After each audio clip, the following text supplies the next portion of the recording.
Assalamualaikum warahmatullahi wabarakatuh. Jumpa lagi di Rejosari Channel. Kali ini informasi terbaru buat teman-teman semuanya berkaitan dengan bantuan UMKM 2,4 juta rupiah diperpanjang sampai akhir November tahun ini. Simak terus ya.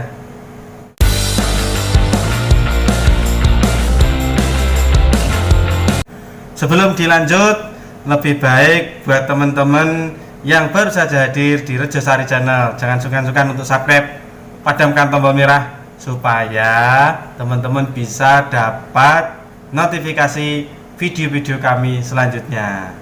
Di video kali ini saya mengucapkan terima kasih buat teman-teman semuanya yang sudah subscribe. Saat ini kami tambah bersemangat dalam mengupload konten-konten yang sangat bermanfaat buat kita semuanya. Bantuan UMKM 2,4 juta rupiah yang akhirnya diperpanjang lagi oleh pemerintah pusat melalui Kementerian Koperasi Usaha Kecil Menengah.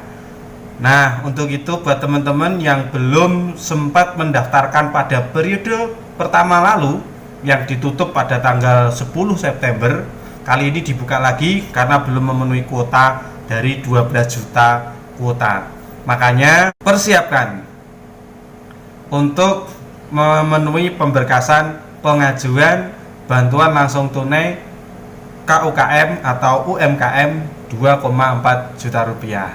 Yang pertama adalah teman-teman ini otomatis punya NIK ataupun KTP. KTP itulah nanti NIK-nya yang dimasukkan dalam pendaftaran. Yang kedua adalah teman-teman ini mempunyai usaha, dibuktikan dengan surat keterangan usaha. Teman-teman bisa minta ke kantor desa, minta pengantar surat keterangan usaha, nanti akan dibuatkan oleh pihak desa. Usahanya apa? Mulai dari kelontong, usaha kecil, bakul cilok, bakul di pasar, usaha keliling, bakul pakaian, bakul makanan ringan, macam-macam. Ajukan saja. Yang ketiga adalah teman-teman ini belum mempunyai tanggungan bank atau belum pernah kredit di bank, karena bantuan ini salah satu syaratnya itu harus seperti itu. Yang selanjutnya adalah teman-teman mempunyai kegiatan usaha. Usahanya apa, itulah difoto. Foto kegiatan usaha ini difoto karena sebagai bukti. Kemudian yang selanjutnya adalah teman-teman ini punya rekening di bawah saldo 2 juta rupiah. Makanya nanti syarat-syaratnya itu dipersiapkan. Tadi apa? Pertama KTP, yang kedua adalah surat keterangan usaha, yang ketiga adalah foto kegiatan usaha, yang keempat adalah yang sangat dibutuhkan yaitu buku rekening kalau yang sudah punya nomor rekening. Jadi nomor rekening itu dicantumkan. Yang selanjutnya yang tidak kalah penting adalah nomor HP yang masih aktif, bukan WA loh. Nanti notifikasinya adalah melalui SMS. Makanya yang dicantumkan nanti adalah nomor HP yang masih aktif. Jangan lupa, karena itu menjadi penentu dapat notifikasi atau tidaknya. Nah, untuk di Kabupaten Wonogiri sendiri ini seperti pada tahapan pertama, yaitu linknya bisa dilihat di atas ya. Pada tahap pertama saya sudah mencantumkan dari berbagai 5 wilayah link. Ada Jatisrono, ada kemudian di ring timur, ini ada Purwantoro dan lain-lain, kemudian ada di ring barat, ada di ring tengah. Makanya nanti simak pada video yang sebelum-sebelumnya yang sudah saya upload pada periode yang lalu.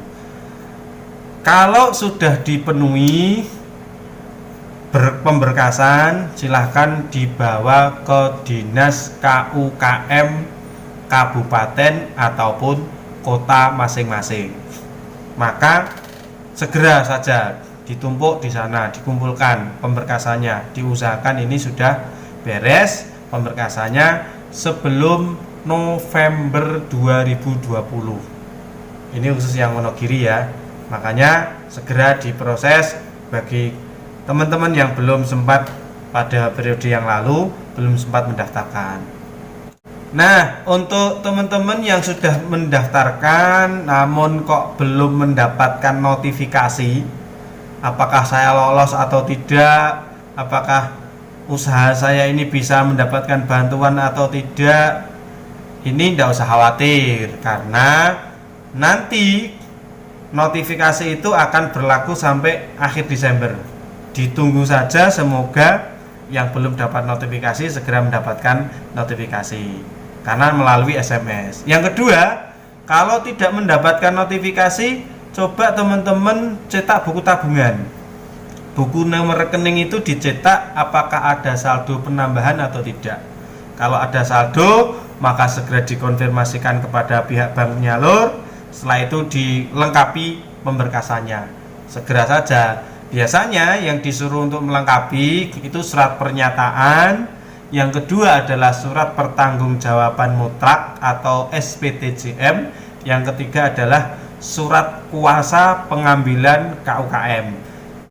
Ini sekedar contoh surat pernyataan tanggung jawab mutlak. Pada hari ini, tanggal, bulan, tahun, bertempat di mana tempat tinggalnya. Kami yang bertanda tangan di bawah ini, nama sesuai KTP, nomor NIK, alamat sesuai KTP, bidang usahanya apa, terus alamat usahanya di mana. Dalam hal ini bertindak atas nama diri sendiri dengan menyatakan: 1. Pelaku usaha dengan aset di bawah 50 juta dan omset di bawah 300 juta. Yang kedua, bertanggung jawab atas pemanfaatan dana BPUM untuk modal kerja, sarana pengembangan usaha, dan atau penyelamatan usaha. Yang ketiga, tidak memberikan imbalan dalam bentuk apapun kepada siapapun. Yang keempat, tidak sedang menerima program KUR dan pembiayaan perbankan lainnya. Yang nomor 5, apabila di kemudian hari pernyataan saya yang saya buat ini merugikan negara, maka saya bersedia dituntut sesuai dengan ketentuan yang berlaku. Ini adalah contoh dari surat pernyataan tanggung jawab mutlak. Yang kedua adalah surat pernyataan dan kuasa penerima bantuan pelaku usaha mikro atau BPUM. Sesuai dengan yang pertama tadi, cuma kata-katanya agak berbeda. Hampir sama, cuma ada perbedaan. Yang pertama adalah dalam hal bertindak atas nama diri sendiri untuk kepentingan penyaluran BPUM melalui PT Bank Rakyat Indonesia Persero TBK. Selanjutnya disebut bank. Dengan ini menyatakan bahwa 1. Saya adalah pelaku usaha mikro dengan aset di bawah 50 juta dan omset di bawah 300 juta. Nomor 2, bertanggung jawab atas pemanfaatan dana BPUM untuk modal kerja, sarana pengembangan usaha, dan atau penyelamatan usaha. Intinya hampir sama seperti yang pertama tadi. Yang nomor 5, sebelum terakhir, saya menerima kebenaran kelengkapan data dan dokumen yang menjadi persyaratan sebagai penerima BPUM. Apabila ternyata data dan informasi tersebut tidak benar, maka risiko yang diakibatkannya menjadi tanggung jawab saya. Yang nomor 6, saya menyetujui, mengizinkan dan memberikan kuasa kepada bank untuk melakukan tindakan berikut. A. Mengumpulkan, menggunakan, mengungkapkan, menyimpan, mengelola, dan atau memproses seluruh data dan atau informasi termasuk namun tidak terbatas mengenai usaha dan keuangan, nomor rekening dan nama pemilik rekening, mutasi rekening, dan saldo rekening, baik pinjaman atau simpanan. dalam terlaksananya penyaluran BBUM kepada instansi pemerintah atau lembaga negara yang berwenang, termasuk namun tidak terbatas pada Kementerian Koperasi dan UKM Republik Indonesia. Saya mengetahui konsekuensi dari pemberian data dan informasi tersebut kepada pihak-pihak tersebut. Yang B, melakukan pendebitan, penarikan dan atau pemblokiran dana serta koreksi pembukuan berdasarkan adanya perintah tertulis dari Kementerian Koperasi dan UKM Republik Indonesia. Surat kuasa tersebut di atas diberikan tanpa hak substitusi dan kuasa ini tidak dapat dicabut kembali atau diakhiri oleh saya karena sebab apapun, termasuk sebab-sebab yang termaktub. Nomor 7, saya memahami fungsi dan peran bank yaitu sebatas sebagai lembaga penyalur, sehingga saya membebaskan bank atas segala tanggung jawab, kerugian, risiko, dan tuntutan yang muncul sehubungan dengan terlaksananya program penyaluran BBUM ini, termasuk namun tidak terbatas pada pemberian informasi, pembukaan rekening maupun kegiatan lainnya.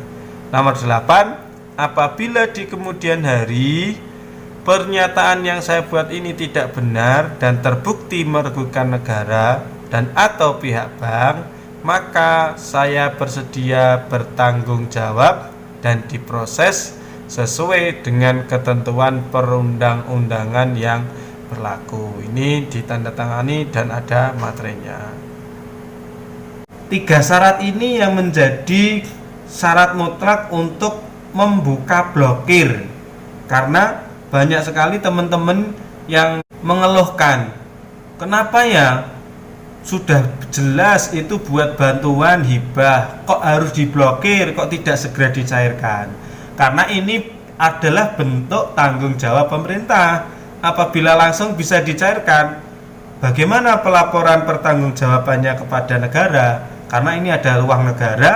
Setiap 1 rupiah uang yang dikeluarkan semuanya ada pertanggungjawabannya. Makanya perlu pelaporan dan lain sebagainya, perlu proses. Bagi teman-teman yang sudah dapat notifikasi pemberkasan, tinggal menunggu dari pihak bank penyalur, ditunggu saja karena waktunya ini masih sampai akhir Desember. Makanya bersabarlah bagi teman-teman yang sudah mendapatkan notifikasi dan sudah pemberkasan, ditunggu saja karena ada beberapa proses yang harus dilalui oleh pihak bank penyalur maupun dari pihak Kementerian Koperasi Usaha Kecil Menengah. Ada beberapa teman-teman yang bertanya macam-macam, sehingga nanti kita akan buat Q&A-nya ketika nanti ada waktu. Insya Allah segera mungkin kita buat Q&A-nya, kita bahas bersama-sama, kita diskusikan bersama-sama. Bagi teman-teman yang ingin bertanya silahkan di kolom komentar, kita diskusikan bersama-sama. Insya Allah kami respon dengan cepat. Apa pertanyaan-pertanyaan kita diskusikan bersama. Bagi teman-teman yang sudah mendapatkan notifikasi dan sudah cair, tolong ayo kita share bersama-sama pengalamannya bagaimana. Seperti tadi ada juga yang berpengalaman, saya mencairkannya cepat kok, mudah kok, tidak sampai 7 menit ternyata sudah bisa dibuka blokirnya. Ada yang sudah 1 minggu baru bisa dibuka, ada yang 1 bulan baru bisa dibuka. Ini macam-macam karena setiap bank penyalur ini kebijakannya kan berbeda-beda, kesibukannya juga berbeda-beda. Makanya kalau yang sudah dicairkan, ayo tolong ditulis di kolom komentar ya. Kita tunggu, kita diskusikan bersama. Kalau ada manfaatnya silahkan dibagi-bagikan, di-share. Kalau tidak ada cukup di-subscribe, like, dan tombol loncengnya dibunyikan. Sampai jumpa di video selanjutnya.